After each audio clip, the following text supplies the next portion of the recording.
You promised me to tell if there's anything haunting you. You leave without saying where you're going or where to.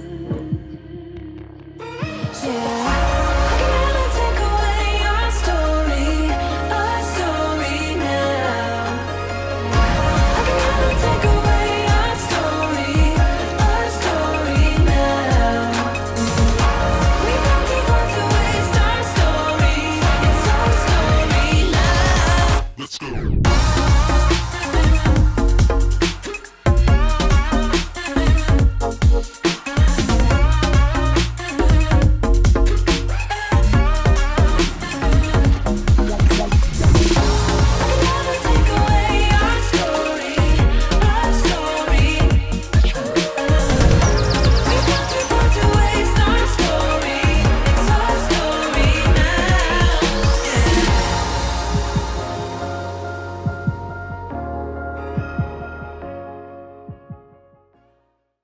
What are the stories we hear every day and oftentimes neglect to notice? What are the conversations that our surroundings attempt to have with us? Production and consumption, preservation and progress. Tune into Soundscapes.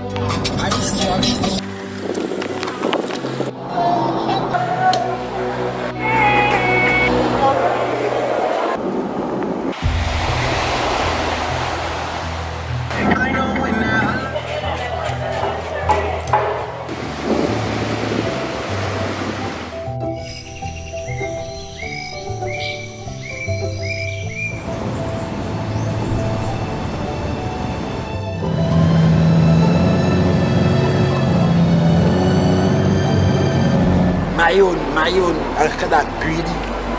And the life God wanted to live was easier. If God to take them too much fish and loaves and share how much thousands of people.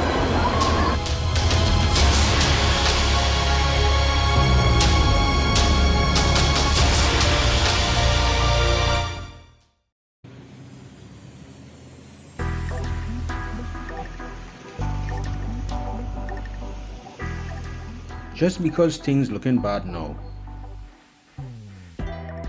that don't mean they have to stay that way.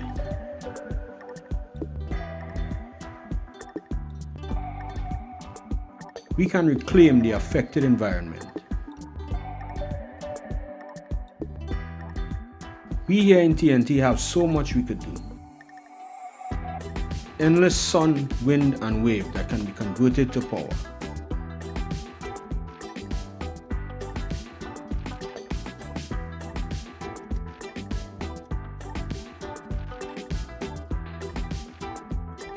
Transition from today to a better tomorrow for all Trinbagonians.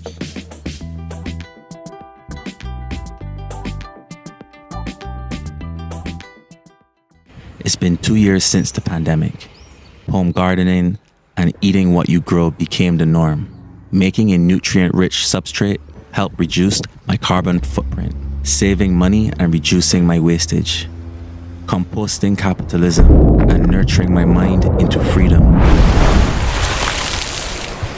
Reaching towards sustainable energy.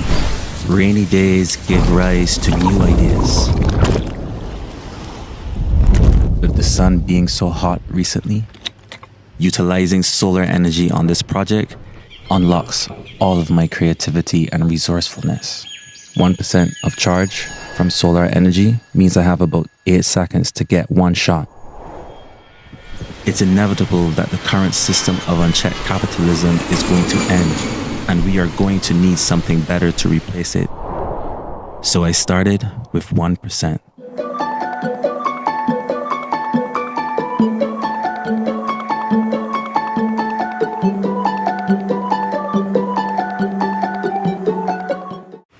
There are 7.3 billion people in the world, but only 2.3 billion homes. An average home in the Western world ranges from 1,400 square foot to 2,500 square foot. That's huge. In Western countries, we continue to build huge homes only to implement sustainable afterthoughts. But what if the solution was always here? Tiny dwellings. Tiny dwellings promote community, have smaller energy footprints, and can be just as functional as large homes. In a tiny home, you can read, cook, work from home, and relax, just as in a large home. So we ask, why do we always scale up to then try to be more sustainable? Why not transition to smaller homes and tighter, more sustainable communities?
I am the litter bug.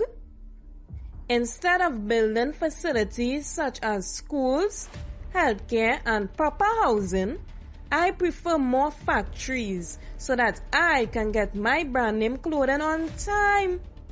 As sulfur dioxide makes its way into the air and dye coloring slowly flows into the river, contaminating aquatic life so that the future generation has no later use for consumption. My friends and I own bikes, but we rather use our vehicles. Instead of being an environmentalist, we made a decision not to carpool, as this serves as a mitigation method to release little amount of toxic gases, such as carbon monoxide, thus preserving this thing all you like to call planet Earth.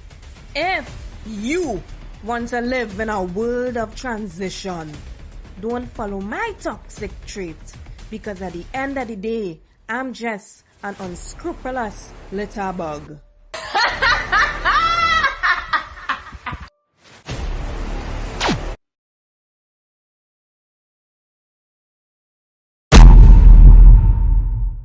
Today at around 3:30 p.m., a truck would have passed by playing loud music, which caused the giraffes, which are within 100 feet of the road, to stampede.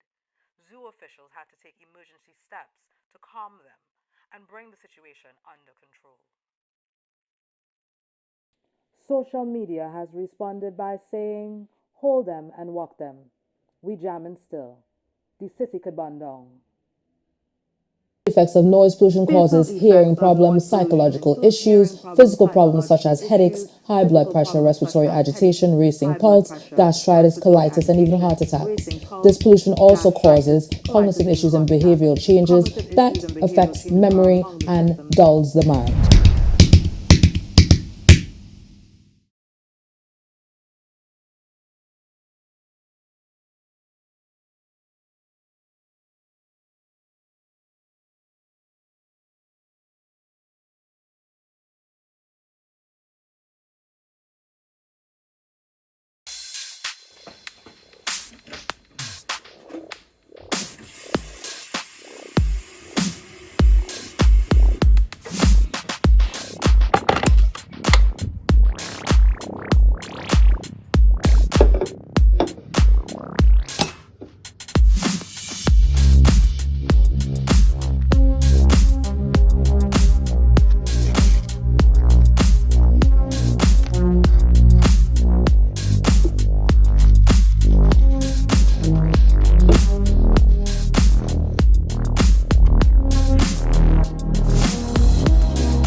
Ooh.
We are just now at a point where climate change is clearly impacting virtually every segment of our population. There's no easy way to look around and realize that the world as we know it is dying. The death of the living world is not an externality. It is the foundation of all life on which everything depends, including, of course, the success of an economy.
Good evening and welcome to Green Screen Environmental Film Festival 2023.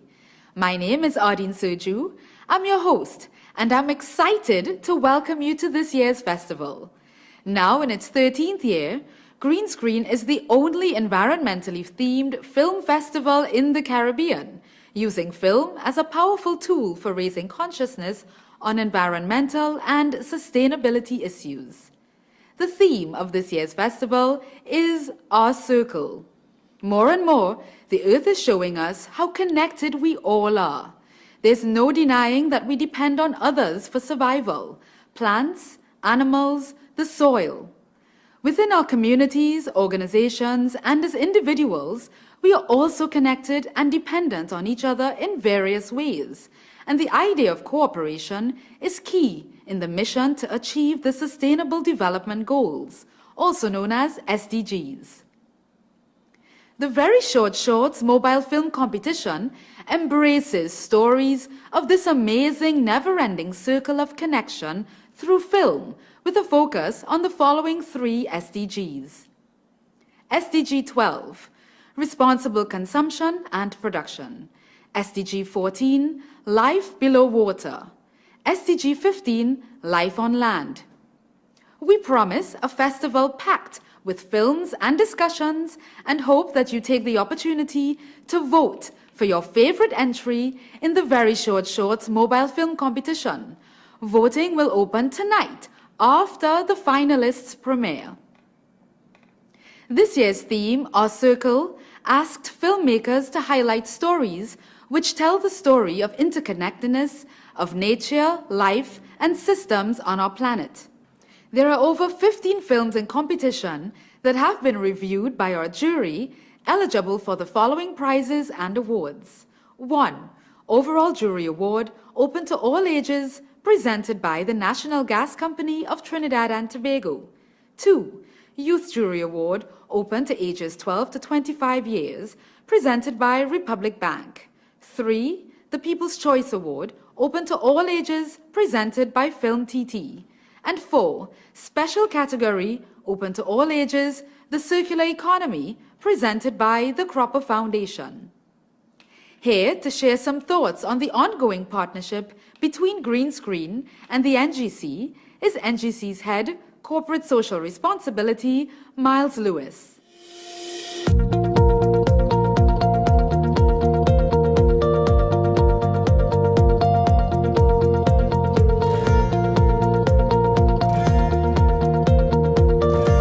Modern filmmaking has allowed us to see our world as we never have before, in striking and intimate detail. We have captured the imperial colors of our land and seascapes.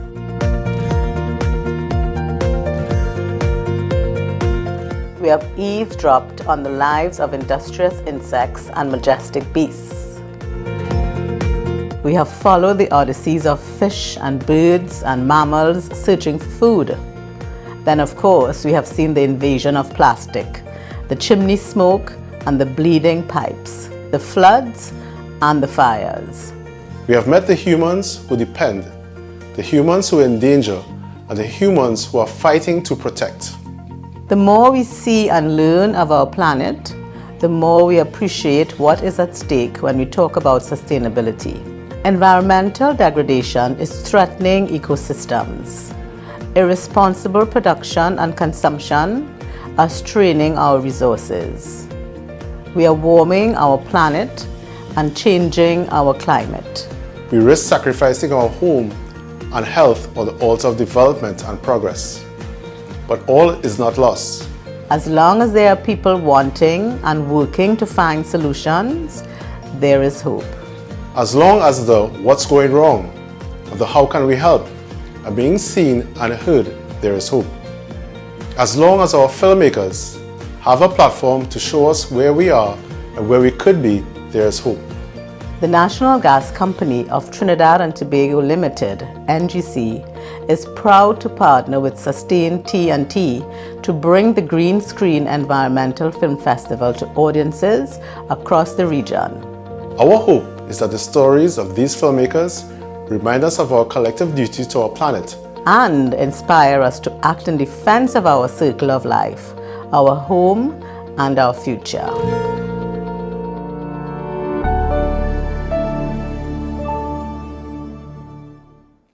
Thank you, Mr. Lewis. And now, to share his thoughts on this year's festival and to introduce the film program is Festival Director and Founder, Carver Backus. Good evening. The theme of Green Screen and our Very Short Shorts mobile film competition in 2023 is Our Circle, and we're proud to premiere our VSS finalists in just a few minutes.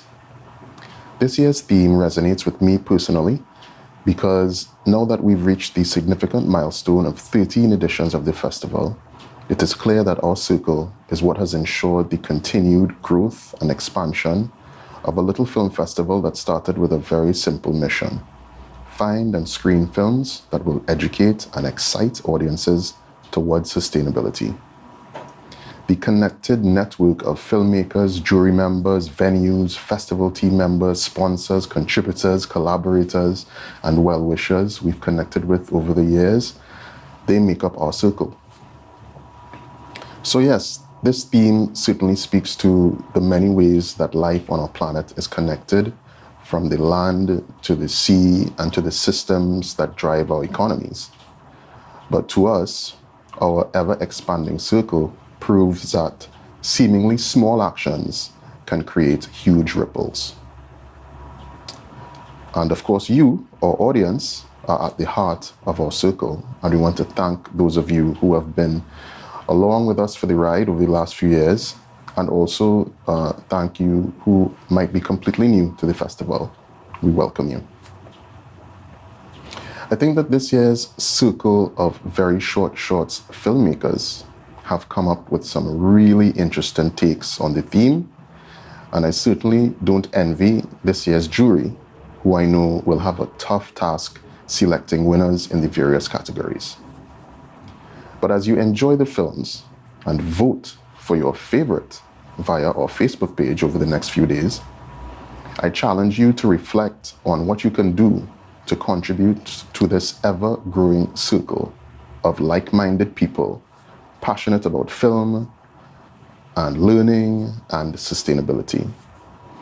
How can we use this circle to help transform our spaces into better places to live, better places to learn, and places where social enterprise and sustainability-focused business can take up their critical role in the transition toward a new way of generating value for all our citizens.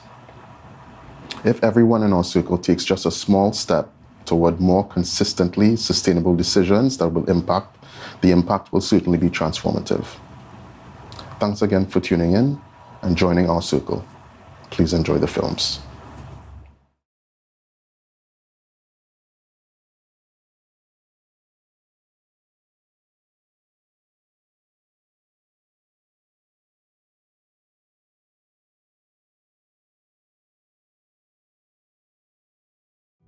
The global economy is now only 7.2% circular. This is a result of rising material extraction, dropping from 9.1% in 2018 to 8.6% in 2020, and now at 7.2% in 2023, leaving more than 90% of materials wasted, lost, or unable for reuse. If we transition to a circular economy soon, we can reduce material extraction and consumption by 1/3 with these 4 actions. Use less, use longer, use again, and make clean. In keeping with key global systems of agri-food, manufactured goods and consumables, mobility and transport, and built environment. If applied on a global scale, we will put the planet back within its safe limits. And while many countries have adopted circular economy, we still need all hands on deck for growth to more greener, sustainable, and regenerative systems.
For years, Trinidad and Tobago has had one of the highest global carbon footprints per capita. Climate change has forced the world to recognize circular economies for planetary preservation, but Trinbagonians are no strangers to this idea. And of course, the steel pan perfectly embodies the ultimate circular economy instrument, turning the old into the new. At 51, I founded the Alliance of Rural Communities in Trinidad and Tobago. We are hardcore local as one of the primary ways to reduce transport costs, stimulate the economy, and improve equity.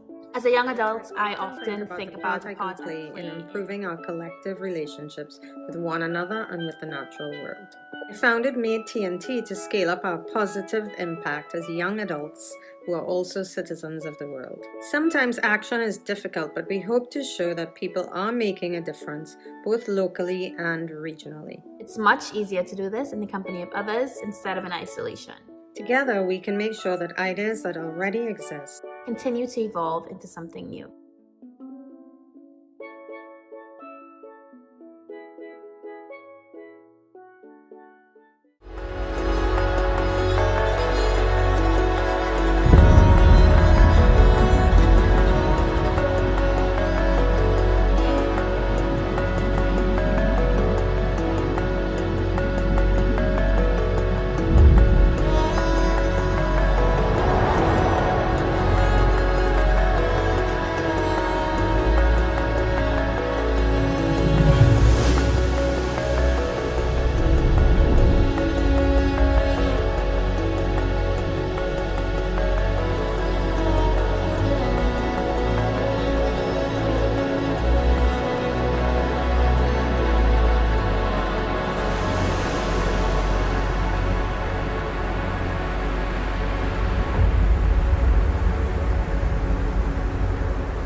My grandfather taught and repaired electronics. He spent his life preserving what still worked. But is there life after for the things or people broken beyond repair? I spend my time breathing new life and beauty into the discarded. Lights on, it is a canvas that once held a gaze. But what beauty exists in the absence of light? From the switchboards, I imagine entire cities and use the capacitors in my mixed media collages to represent steel pan orchestras. LED reflectors reappear as gems on my carnival costumes, and the art is reframed in the case. In a country that made music from discarded oil drums, what beauty is there to be resurrected?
And to everything that creepeth upon the earth, wherein there is life, I have given every green herb for meat, and it was so.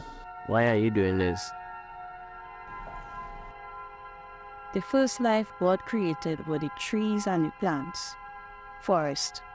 This is how He takes care of all living creatures. You see, everything is connected. When we destroy the forest, we contribute to the destruction of the circle of life. Forests help clean the air and water, reduce climate change, prevent erosion and increase rainfall. They are home to many plants and animals, people and communities. Forests also provide food, resources and medicine. We need to preserve it, because without the forest, there'd be no life.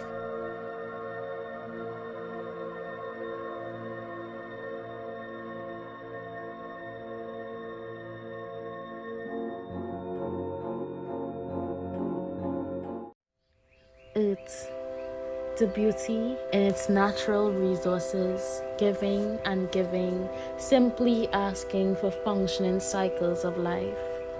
Then there's us, treating the thing that keeps us alive like it's just dirt because we have our fancy groceries, equipment, and processed foods.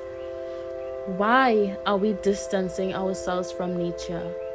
It seems that all other living organisms understand that we are all one interconnected ecosystem, depending on each other for survival, while we continue to farm, mine, and degrade the earth in unsustainable ways. We need to stop and think. A fundamental shift in humanity's relationship with nature is essential. In the circle of life, there is no earth and us. We are one.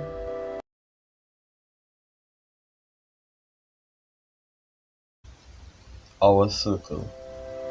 In the heart of the twin isle Trinidad and Tobago, nature paints with colors we can only dream of. Architectures that tower over us living beings. The rhythm of life echoes through the trees. Below the surface, another world awaits. These treasures, however, continue to deteriorate, whether naturally or by our own hands. They need our help. Our children deserve to inherit this wonder. We are all part of this circle of life, this tapestry of existence. Together, we can ensure that this beauty endures for generations yet to come. Our circle.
Okay, I'm sorry. I promise I won't do it again.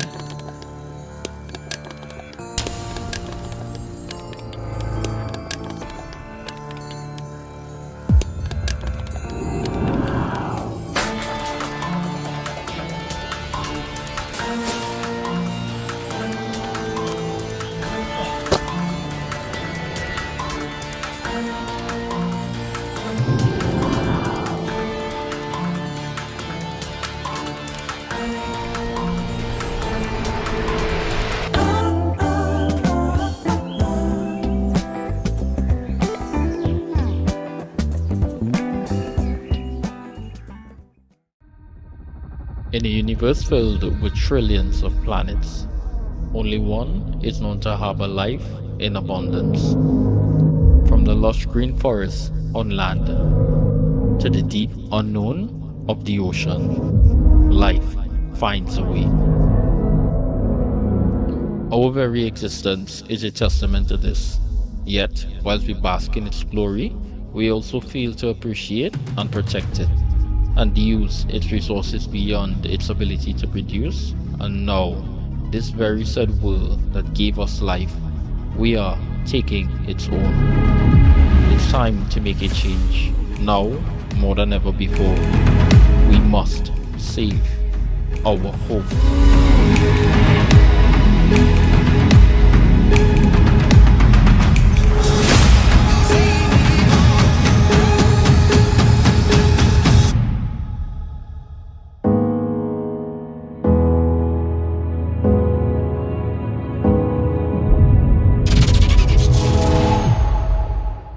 Look, listen, patience, productivity, skill. Fascinating architects.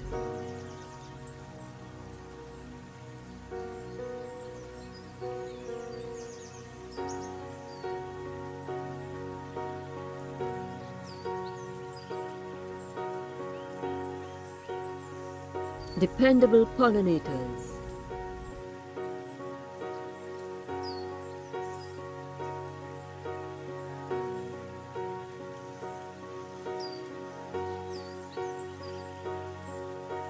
Beauty.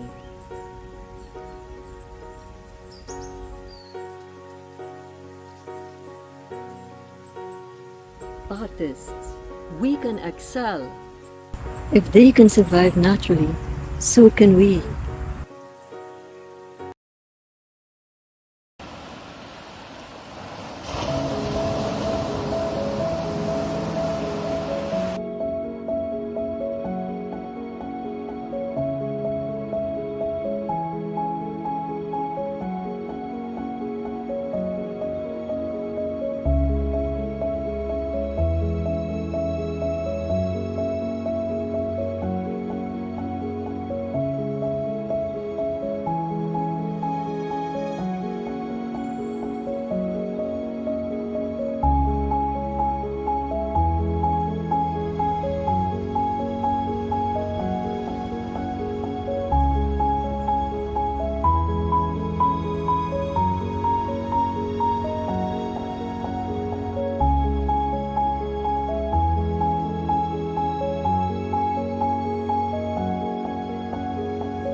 It's empty. What can I do with the bottle? With the help of circular economy, that bottle can be something useful again. What's circular economy? Don't be shy, circular economy. Get on in here.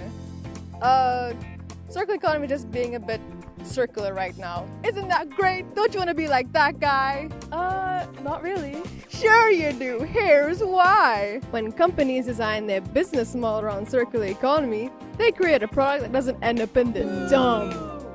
It just keeps on going. Isn't that just wonderful? It's almost like an ecosystem. Wouldn't it be great if businesses and the planet could thrive together? What about us non-business folk? Psh, we can do circular economy too. Instead of putting it in the trash, turn it into cash. Wow. Awesome, super hot new items. Circular economy is for everyone. It just takes a little effort. What's linear economy doing here? Security, get this guy out of here. Circular economy. Turn trash into cash.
my name is Sarah Howard. I am the director and co-producer of Climate Blueprint Dominica.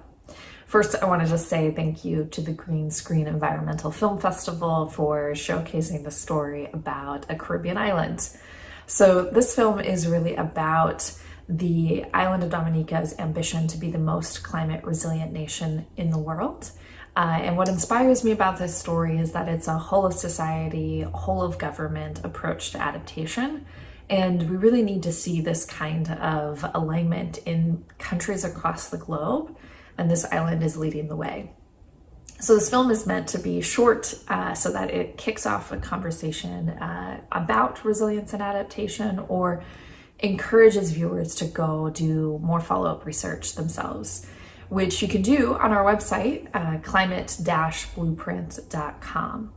We first launched the film at Climate Week in New York, and up next we're going to London for a premiere, and then on to Dubai for COP28. You can follow along on Twitter and Instagram and reach out to us on any of those platforms. We love hearing from audience members and connecting with you there. So thanks again for being here and watching this film.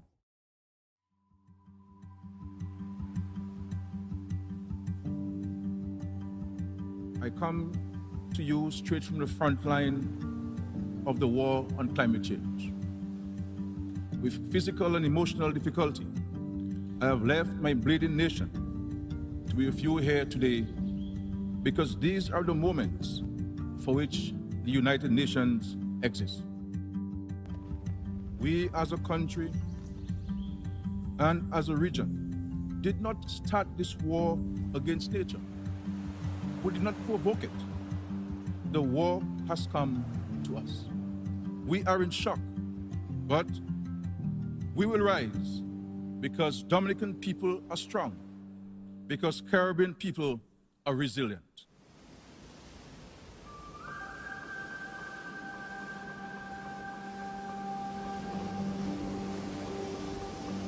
Maria is the worst I've ever seen. It's something not to forget.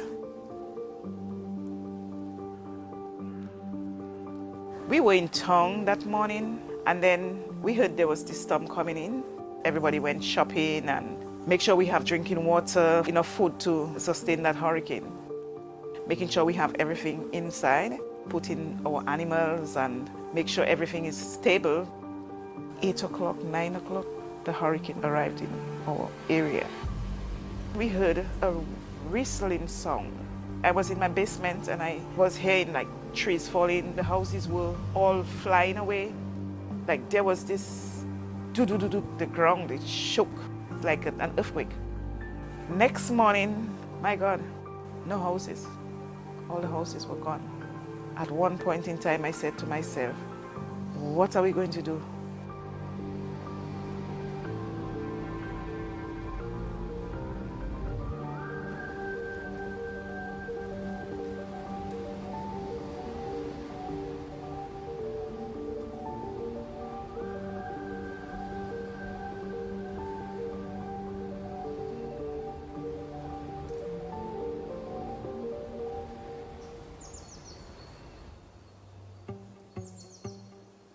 When a hurricane hits a country like Dominica, it affects the entire country. How does a country like Dominica recover from that? And how does a country like Dominica respond? There's no blueprint that we could pick up and follow for a resilient nation. So we had to create for ourselves our vision of resiliency. This is us trying to come to a solution for ourselves and looked at what are the key areas that we need to be focusing on. Building strong communities, a robust economy, a well-planned and durable infrastructure, collective consciousness, sustainably leveraged natural resources, and institutionalizing resilience. When the vision was expressed to make us a climate resilient country, I think there was a buy-in by the whole population with, yes, we need to be doing this. Dominica set out to become the world's first climate resilient nation. That is incredibly ambitious, but the ambition is important. it sets a goal. It's an example of a country that's fighting back. Dominica's not unique in trying to formulate a plan and implement a plan to address these issues. All small island developing states around the world are taking this seriously because they have to. Dominica may be further along in really articulating the vision and setting really clear targets and developing indicators to measure progress on the things that the country's committed to doing. The whole world is going to have to do this. The sense of small islands as being the canary in the coal mine, they're the first to experience what everybody else is going to have to deal with. None of this can happen overnight. There is no silver bullet. There's no quick fix to dealing with climate change in the tropics. But they're definitely moving in the right direction.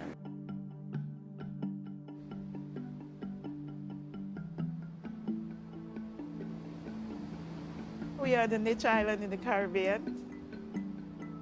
We have lots of rivers, mountains, valleys. Dominica is beautiful, Dominica is good. There's a word to describe it. Dominican people, they're hardworking. We help each other, we go the extra mile. The people are involved in their community. Everybody in Dominica is friendly. Very loving people. The people are resilient. We're able to bounce back quickly.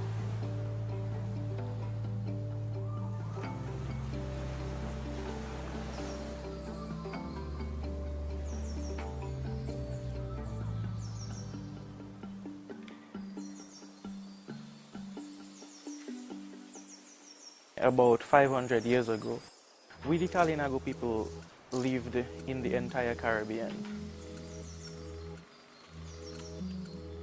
All that changed when Columbus came into the Caribbean. With colonization, things changed completely, particularly when the British took over Dominica. Because sugar was a big product of the day. Every European power wanted a sugar island. Britain had got this one, and so it was surveyed and subdivided for sugar. After emancipation, enslaved people who had formerly lived on the plantations were told basically that if you don't continue to work for us, you've got to get off. So what happened in the East was that along the plantation boundaries, you found rugged land that the plantation didn't need. And so the people who had previously been living on the plantations then moved to these rugged areas. So you have villages which are seriously affected today because they are sitting on areas which are very volatile when it comes to rainstorms. Without being deterministic about history, you can trace all of these things back to decisions and actions that happened a very long time ago. During the colonial period, the assumption was that it would be the local plantation owners that would invest in infrastructure, and they didn't.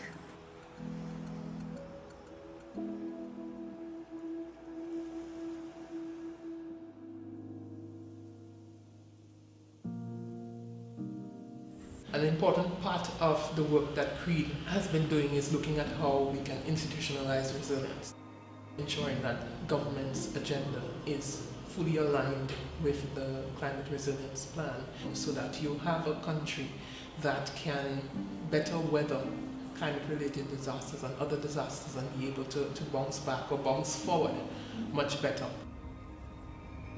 That kind of mainstreaming resilience across governments was really a critical component of what CREED was set up to do, to really get the sort of resilience thinking and awareness of climate change and hazards into the psyche of the people and of the government.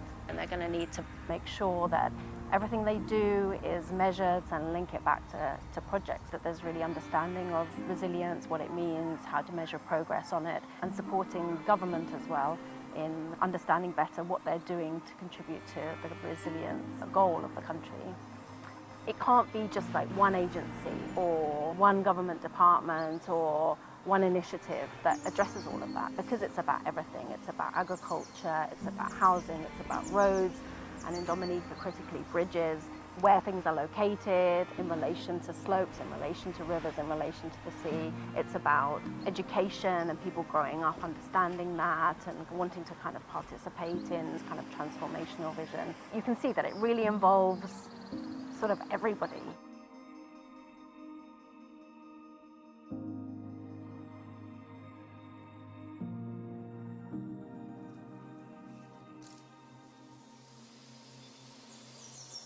The Climate Resilience and Recovery Plan, there's 20 targets that Dominica wants to achieve by 2030. One of the most critical ones refers to the ability of communities to be self-reliant after an extreme weather event. The target is for 14 days. So if you think about what that implies and what's needed in a community for it to be able to self-subsist for 14 days after a hurricane, that's quite a number of things. It's how can government and businesses and through supply chains, how can we ensure that communities are set up to deal with these things on their own? We did trainings with the Office of Disaster Management. We have teams that we call a CERT. So it's Community Emergency Response Team. We do simulations in case that happens, how we're going to respond. It's about letting people take ownership of where they are and teach people to trust each other and to trust the process. A strong community is the backbone of resilience. And if your communities are strong and are prepared, then you can recover much more quickly. Cooperative action is very relevant because a disaster happens, you're cut off from the rest of the island. It usually is extremely difficult for government services to reach you. There's a lot of cooperation. So much so that there's a type of cooperation called coup de main in the Creole, which means a helping hand. After Maria, there is this one community called Dominica. 4 days after the hurricane, all of these individuals within that community were back in their homes because they were carpenters, they were plumbers, they were electricians that help. Anything that has to be done, we would reach out to each other. When the French settlers arrived, they transformed the indigenous houses into more European-style oblong houses with roofs and windows and all that kind of stuff. But they maintained some of the qualities of the indigenous. And they were extremely resilient to hurricanes. And not only was it a matter of the design of the house, but also the placement of the house.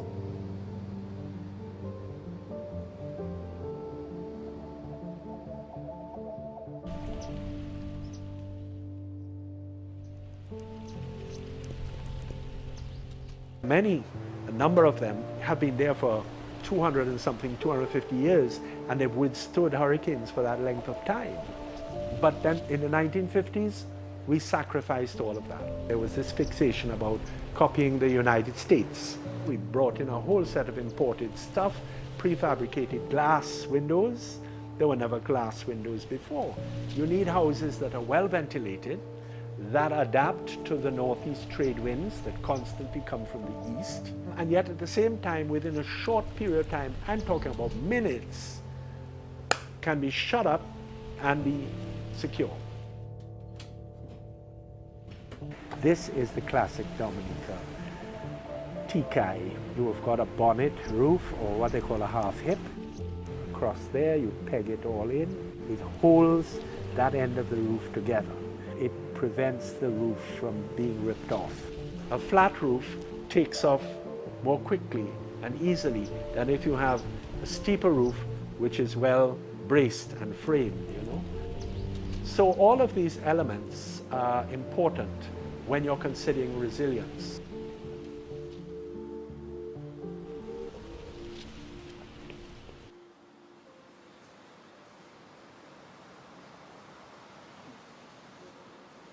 Climate change is real, eh? We're experiencing it Every year we have been exposed to some element, whether it's intense rainfall, hurricanes, flooding, drought. Cannot keep going back to ground zero, starting all over every time a storm like Maria or Erica happens. We have seen intense rain in short period with a lot of water. The soil that we have can absorb a lot of that water, and that can itself cause a lot of land slippage. Our number one plan to try to stop it would be to control the underlying water that you don't see. Like make provision that when it rains, that it would follow a system of drains. The water catchment would lead straight towards the sea, so it doesn't affect any of the soil around it. The other option would be to implement our vector systems, where we use for soil stabilization.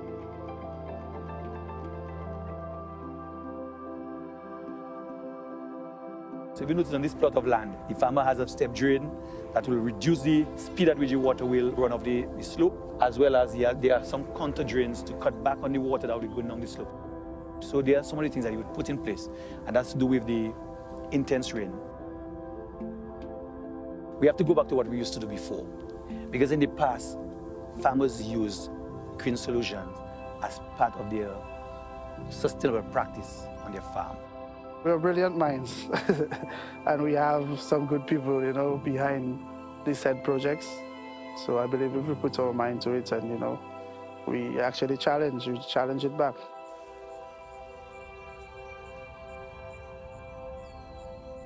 It's about having a strong economy and high-end exports. They produce bay oil and other essential oils which can sell for higher prices. So you've got to get organised and kind of invest in that agro-processing.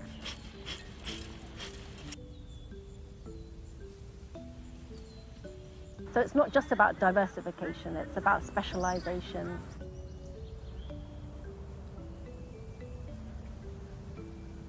We all get together, we can create more honey, That is a great quote.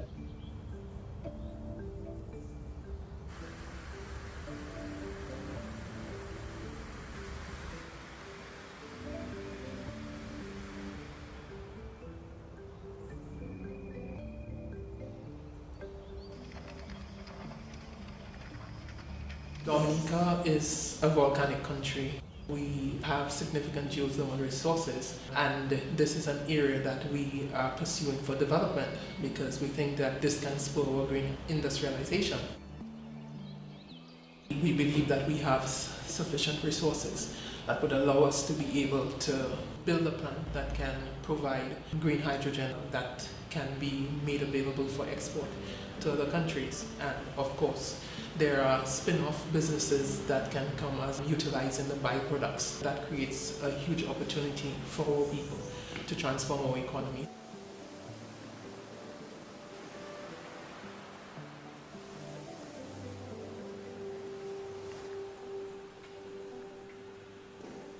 When we speak of resilience, we speak of the shared knowledge we gather from our elders, and we young people have to do things so that the children of us will benefit from it.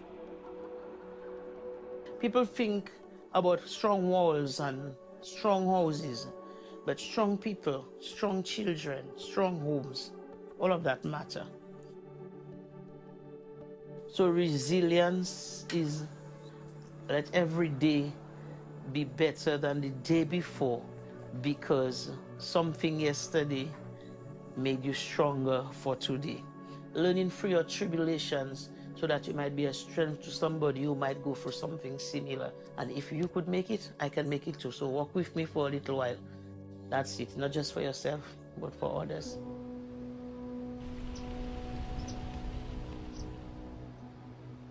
What I do remember is the beauty of the reefs. In the 50s, we adopted the banana industry. All the banana fields had to be sprayed. That was a massive amount of chemical poison that was poured into the island. That all then flowed down onto these reefs. And now the reefs are dead. That caused a serious issue because then the reefs were not able to protect an island coast against the storm surge. When you go down to the southern end of the island, in the area where there's a Soufriere Marine Reserve, that did not have the banana industry. And the reefs down there are pretty healthy.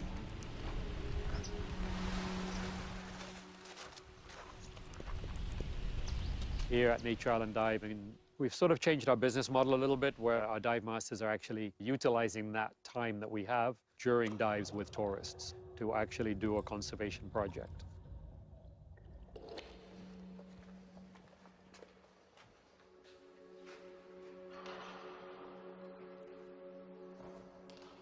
A lot of these zones that we have set up here, these are all standard parts of the Soufriere Scott's Head Marine Reserve. This is an area where we'd like to do an underwater statue park, also put a wreck and put more parking. The sort of idea is make Champagne an even bigger attraction area where people would have lots of different activities to do. What we've been doing is sort of cutting edge, especially where you're getting tourism to work with conservation. My hope for the future, it's not very grandiose. It's not trying to save the world, change anything massive like that. It's just, I hope that the Soufriere Scott's Head Galleon can reach the full potential that I believe this community has.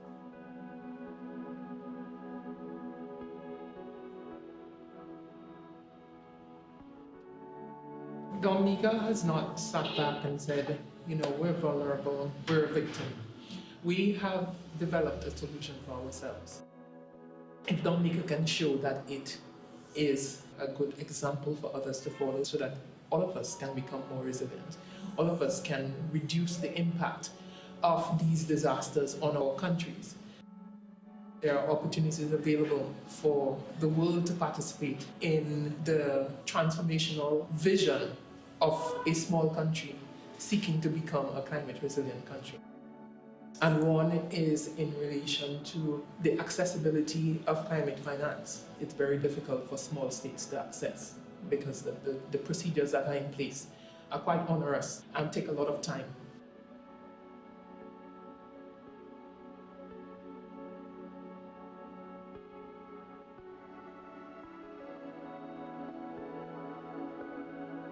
All of the targets have all been generated here in Dominica.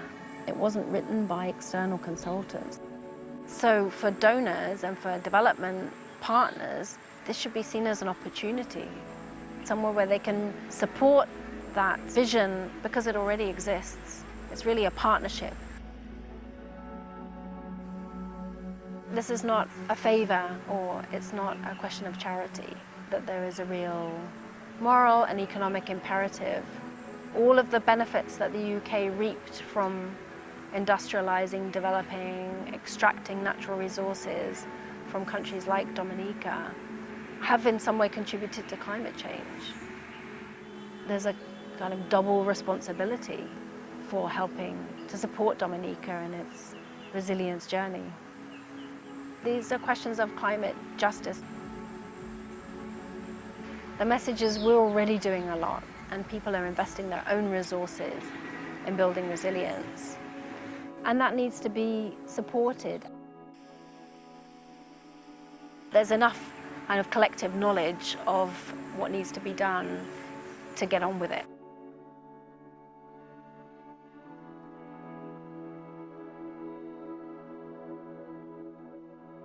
The time has come for the international community to make a stand and to decide whether it will be shoulder to shoulder with those suffering the ravages of climate change worldwide, or whether the international community will merely show some pity now and then flee, relieved to know that this time it was not you. Above all else, Mr. President and members of this august body, we need you. We need your humanity, and we need you now to act truly as our United Nations.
And there we have it. We hope you enjoyed the films. And remember, voting is now open for the People's Choice Award for Very Short Shorts mobile film competition on our Facebook page. And now that we're at the end of this evening's program, we at Green Screen would like to thank you all for tuning in to this year's premiere, and we hope you continue tuning in over the coming weeks and join us in person for our live events. Be sure to go to our website, greenscreen.film, to view on-demand films for free. And for more info on our festival program, you can find us on Facebook, Instagram, and Twitter at GreenscreenTT. Once again, thank you, and on behalf of the Green Screen team, have a good night.